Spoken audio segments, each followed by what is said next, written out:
I like teaching, so that's something that I'm looking at. I'm like, hey, you know what? I could totally keep doing that. When I did the treatment of acute and chronic pain, I couldn't just say this is how I do it.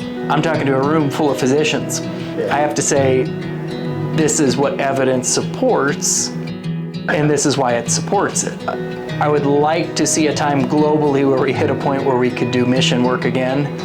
And maybe that doesn't even mean boots on the ground mission work. Maybe that means teaching through medical schools, especially for the physicians in training. If you want to get to talk to somebody who is further along than where you are, some level, that's the other cool thing, is we're not all 70, we're not all 30 something, okay? But we've got everything in between. So if you're looking to talk with a fellow who just applied for fellowship, just got their fellowship, you can do that in the SMA. You could come in and say, hey, I really think I want to go into pulmonology. How do I get into pulmonary critical care? What are the important things? What are they looking for?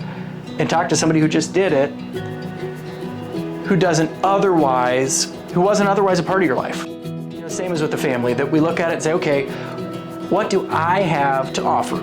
You know, our inventory of assets as a group to say, hey, what are people good at? What do people like to do? To have guest lecturers at med schools in Haiti to say, you know what, you guys are learning your rheumatologic stuff. We have a renowned rheumatologist who'd love to give you a lecture. Our members are what's really important for our organization. Without it, really nothing.